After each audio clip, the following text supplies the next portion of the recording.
Assalamualaikum warahmatullahi wabarakatuh. Perkenalkan, nama saya Melani Mayasari dengan NIM 200202135 dari kelas 4A Hukum Keluarga Islam, Fakultas Syariah Universitas Islam Negeri Mataram. Kali ini saya akan mereview buku untuk memenuhi mata kuliah Sosiologi dan Antropologi Hukum Keluarga Islam. Kali ini kita akan mereview buku dari Profesor Dr. Haji Zainuddin Ali MA, yang dimana judul bukunya yaitu Sosiologi Hukum dengan tahun terbit 2007, diterbitkan oleh Sinar Grafika, yang dimana buku tersebut terdiri dari 168 halaman. Adapun antaran dari buku Sosiologi Hukum dari Profesor Dr. Haji Zainuddin Ali MA yaitu hukum dibuat untuk menciptakan kedamaian dan ketertiban dalam masyarakat. Akan tetapi, kerap terjadi banyak peraturan hukum yang tidak dipatuhi dengan baik oleh anggota masyarakat sendiri. Mengapakah masyarakat tidak mematuhi aturan-aturan hukum yang dibuat untuk kemaslahatan dirinya? Sebuah pertanyaan yang timbul. Untuk menjawab pertanyaan tersebut, pengenalan tentang sosiologi hukum mutlak diperlukan. Nah, adapun pengertian dari sosiologi hukum yaitu suatu cabang ilmu yang mempelajari hubungan timbal balik antar hukum dengan gejala-gejala sosial lainnya yang terjadi dalam masyarakat. Dengan mempelajari sosiologi hukum dapat ditampilkan dan dianalisis sebanyak mungkin kondisi-kondisi aktual dalam masyarakat sehingga hukum dapat diberlakukan secara efektif.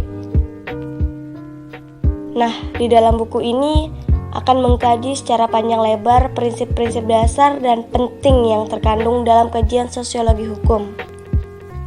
Semua dituangkan secara utuh, runtut, dan jelas dalam 8 bab yang besar. Selain uraian teoritis, pembahasan disertai dengan contoh-contoh kasus, fakta-fakta historis terkait kepatuhan hukum dalam masyarakat, dan contoh-contoh kasus penerapan aturan-aturan hukum.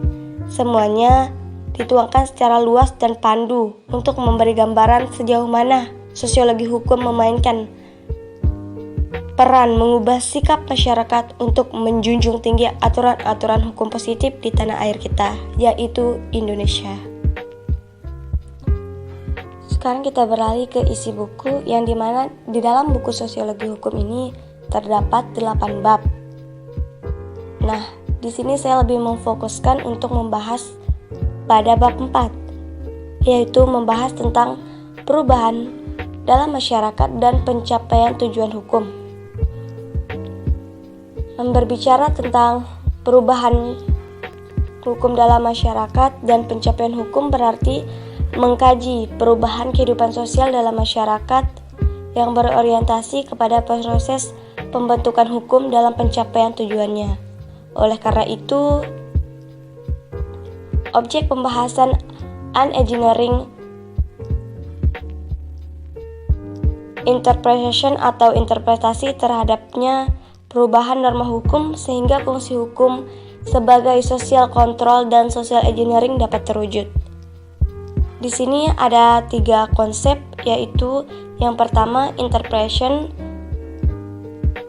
yaitu usaha untuk menggali, menemukan, dan memahami nilai-nilai serta norma-norma yang hidup dan berkembang dalam masyarakat untuk dijadikan sebagai bahan atau dasar pertimbangan dalam menyusun hukum dan menetapkan suatu keputusan dalam menyelesaikan suatu permasalahan yang timbul dalam masyarakat sehingga dapat terwujud tujuan hukum itu sendiri, yaitu keadilan. Adapun yang kedua yaitu engineering, yaitu perubahan-perubahan norma dan nilai-nilai yang terjadi dalam masyarakat seiring dengan terjadinya perubahan atau perkembangan kebudayaan dalam masyarakat itu sendiri.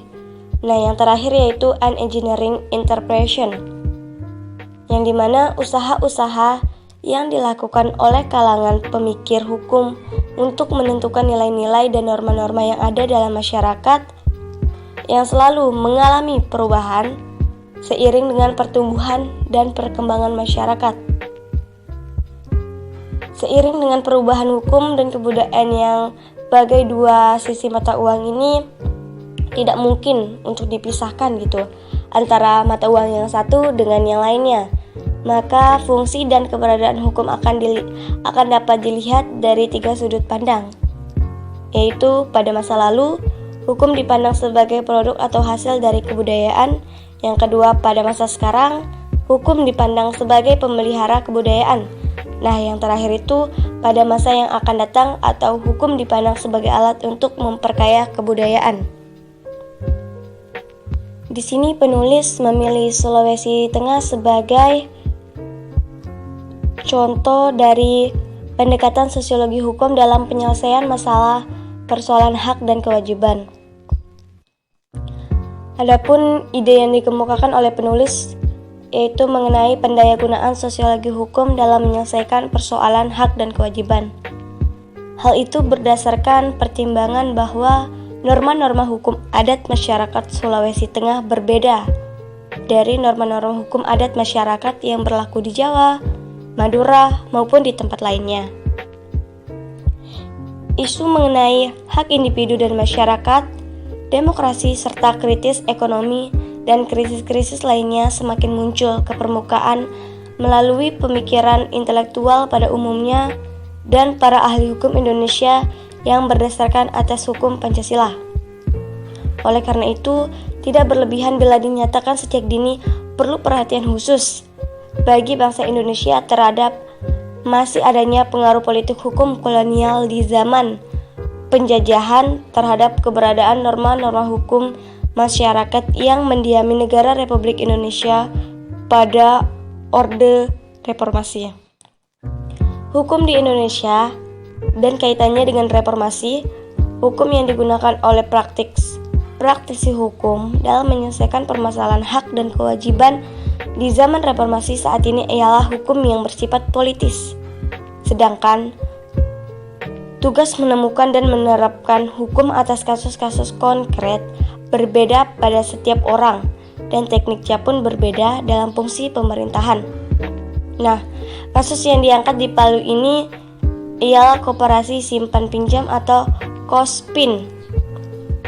Semestinya dalam hal ini para pihak penegak hukum di Kota Palu melarang keberadaan dan KOSPIN sehingga tentunya tidak mungkin keluar izin untuk beroperasi di daerah ini yang menimbulkan keresahan sosial di Kota Palu.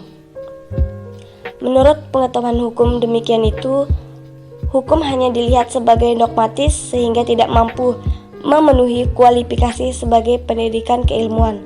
Oleh karena itu, sosiologi hukum dan antropologi hukum dapat mengembalikan hukum ke dalam lingkungan kehidupan masyarakatnya, yang oleh hukum dogmatis itu dilepaskan dari masyarakatnya dengan membelakangkan adanya. Adapun akhiran dari buku ini yaitu dari penjelasan di atas dapat ditarik kesimpulan bahwa hukum yang berlaku di Indonesia adalah hukum yang berdasarkan Pancasila dan Undang-Undang Dasar 1945. Penerapan hukum itu ada yang bersifat normatif dan yuridis, empiris sehingga dapat terayomi penduduk yang mendiami negara Republik Indonesia. Oleh karena itu, perlu dipergunakan pendekatan sosiologi hukum dalam melihat kasus-kasus tertentu. Pelaksanaan hukum yang dianggap mapan untuk mengayomi penduduk yang mendiami Republik Indonesia di zaman Orde Lama dan Orde Baru akan hilang maknanya dan juga tidak mencapai tujuannya bila dalam kasus-kasus tertentu tidak menggunakan pendekatan sosiologi hukum.